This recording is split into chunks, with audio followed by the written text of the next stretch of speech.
My new video. In this video, I'll be describing about some of the SEO techniques that we can use in our blogs and make them much more accessible to our users and much more SEO friendly. So the first thing that we'll be talking about is understanding our target audience. So whenever we are writing a blog, it is very necessary for us to understand our target audience. Okay, the demographics, like what is the age and location of our target audience. The second is a pain point. That means what type of problems we are resolving for our audience, that we should be knowing while we are writing our blog. And also the intent, are our audience looking for information, comparison, or a solution to some problem. So this was the first thing that we need to understand before writing our blog and before doing the SEO research. The second thing is the keyword research. This is one of the most important processes when it comes to writing a blog. So when it comes to keyword, there are three types of keywords. There is a primary keyword, there is a LSI keyword, and the third one is a secondary keyword. There are also the long tail keywords. Primary keyword is the one around which you know the whole of our blog revolves. Okay, this is the main keyword the article will focus on. Okay, for example, if you are writing a travel blog, a primary keyword can be top travel destinations. Okay, the other type of keyword that we have is the secondary keyword. So this type of keyword, as you can see here, are related to the primary keyword, but they are a bit more specific. Okay, and they help to provide some additional background information, context, and depth and variety of the content. Okay, and these types of keyword can help you to attract a wider number of audience. These secondary keywords are basically to support the primary keyword and the primary topic. Some of its example are, I will just be going by the example of top tourist destinations. Some of its examples are top 10 travel destinations, must visit places, popular tourist spots, bucket list destinations. The third one keyword that we'll be talking about is the latent semantic indexing keywords. These keywords are terms or phrases that are related to the primary keyword and that help the search engines to better understand our content, but these are not necessarily like the synonyms of the primary keyword, but they are connected to the topic and they help to improve again the relevance and ranking of our blog or article. Okay, some of its example are travel guides, vacation ideas, adventure destinations. So as you can see, they are not synonyms of our primary keyword, but they are directly related to it. Okay, so there are some of the tools also that you can use to generate good keywords. There's a Google Keyword Planner, Ahrefs, Semrush, Ubersuggest, and Answer the Public. The tools of SEO I'll be discussing separately. For now, I'm just telling you the names. Okay. The third thing is create SEO friendly headlines. Okay. So whenever you are writing your headlines, just like here is one of the blog that we'll be talking about, that will be giving. So this is one of the top blogs when it comes to travel destinations. Okay, so we have to make such headlines that are SEO friendly. When it comes to SEO friendly means include our primary keyword in our headlines and also write a headline with the help of H1 heading. There are various types of ways by which you can write your headings or subheadings. It can be H1, H2, H3. Mostly we write our subheadings by H2 and headlines by H1. Okay, so this is one way of writing a good SEO friendly headlines. Is first you have to make it compelling and engaging. Okay, and the second thing we can do is we can include our primary keyword in it.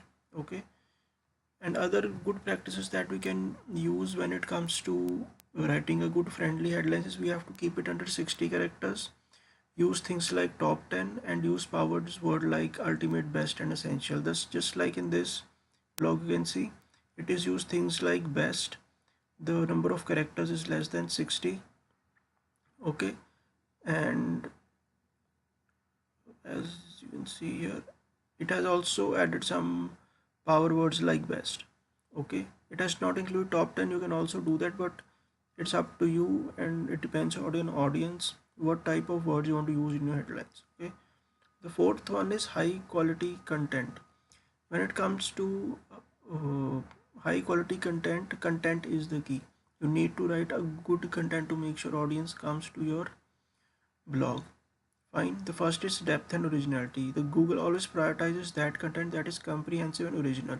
Okay, just go beyond the surface, do more research, and add more depth and originality to your content. The second is make sure your content is 1500 to 2000 words. So just like in this blog, you can see this blog is of more than 1500 words. Okay, so that's why it has helped it to rank at the top. The other thing you need to see is use bullet points and subheadings. Always break down your content into smaller chunks. Use H1 headings for titles, just like I explained before, H2 for subheadings, and H3 for smaller subsections. So in whichever server you are using to build your website, whether it's WordPress, Wix, or Hostinger, they will provide you options of using, the type of subheadings you want. You want H2, H3, or H1. Okay, so for H1 you can, for titles you can use H1. For subheadings you can use H2 headings, and for smaller subsections you can use H3 headings. Then it is the address of the user intent. Okay, so once you are done, with these 3 points, the other thing you need to do is you need to address the user's intent. You need to answer the question or solve the problems of our readers, what they are searching for. If they are searching for top travel destinations, we have to make sure that the article we are writing is solving every single problem that they are facing related to finding a good place to visit to celebrate their holiday on. So guys, the next thing that we need to focus on is multimedia. So when it comes to multimedia, we need to include images, infographics, videos, and charts in our blog. Just like as you can see in this blog that we were discussing earlier, you can see that they have given some images here regarding the different places that you can visit. Similarly, you can also use infographics. Infographics are those pictures where graphics plus information are used at the same place. Okay, information is depicted in the form of graphics. So this is an example of infographic. Okay, and the next thing that we need to focus on is the on-page SEO. So on-page optimization focuses on specific technical aspects of our blog. For example, the keyword placement. Whenever we are doing keyword placement, we need to make sure that we have our primary keyword in the first 100 to 150 words. We need to have one of our primary keyword in at least one subheading, and throughout our article we need to have placed our keywords in a way with the help of which our SEO rankings improve. We should not do keyword stuffing. Keyword stuffing means using our keyword in excess. We should not do that, but place it strategically throughout our blog so that our article or blog can rank higher than other articles. Then it's a meta title and description. When it comes to meta title, it should be of 50 to 60 words with our keyword included in the beginning, and the meta description should be 150 to 160 characters. Okay, so when it comes to meta description, we can go here. Okay, and we can go at the back. Okay, and again, so when it comes to meta description, this is our meta description. Meta description is basically the summary of our blog or article. So New Zealand South Island brims with majestic landscapes, magnetic city of light draws visitors. So this is our meta descriptions. So this should basically be of 150 to 160 words. Okay. The next thing is a URL structure. We must also always make sure that a URL structure includes our primary keyword in it. For example, this keyword URL includes our keyword top travel destination 2024 in it. Okay, this is more SEO friendly than this URL that does not have our primary keyword. Okay, so when it comes to URL, this is our URL that you can see. It's the https travel.usanews.com. Okay, the other thing that we need to see is the internal linking. So what is internal linking? So when from your blog we can go to your another blog through a link that is called internal linking. Just like in this one, you can see visit in the winter for world class skiing. When I click on this, you will see this takes us to a different blog, but this belongs to your organization only. So this is internal linking. But when you click on a link and go on some other person's blog, that is called external linking. When you land on some other website, that is called external linking. So always use to try to include internal and external links in your blog. That will increase your SEO visibility of your blog. Okay. The next thing you need to focus on is mobile optimization. Always make sure that your page loads quickly, like under 3 seconds. Just like in this page, you can see this page will load within about 3 seconds. Okay, so it takes less than 3 seconds to load. Okay, the other thing you need to focus upon is that your page is responsive. That means it looks good and it is easy to navigate through. Okay, should not be difficult to navigate through your page, and you can check your mobile optimization through tools like Google's mobile friendly test. Okay, then you need to optimize some of your featured snippets. Okay, featured snippets, they give concise and direct answers to the users regarding their queries. To make sure that the queries of your audience is answered, you can include list, tables or Q&A sections to provide quick and structured answers to your audience. You would have seen in a lot of blogs at the end there are Q&A sections where a lot of your questions are answered by the organization through their blogs and through the Q&A section. Or you can also add a summary or direct answer at the beginning or end of your blog post for addressing the concerns and the problems of your or the questions of your audience. So this is also one of the things that you can do. Okay, the next thing that you can focus on is using engaging visuals. Okay, so when it comes to using engaging visuals, we have already told about posting video content, infographics and images in your blog, but then comes the alt text. So any web hosting provider, whether it's WordPress, Hostinger or GoDaddy, it will in its hosting service, whenever you are posting an image in your blog, they will give you a option of alt text, where not only you will be posting your image, but you also will be posting in the alt text what is the motive of you of uploading this image on your blog. So that is called alt text. So this also increases the SEO visibility of your blog by entering the alt text. So the next topic that we need to discuss is the focus on user experience. To make sure that we give a good user experience to our audience, we need to make sure that our content is easy to read. When it comes to easy to read, we must make sure that we are using shorter sentences, paragraphs, bullet points and plenty of white space in our content, and also we are using table of contents for longer post.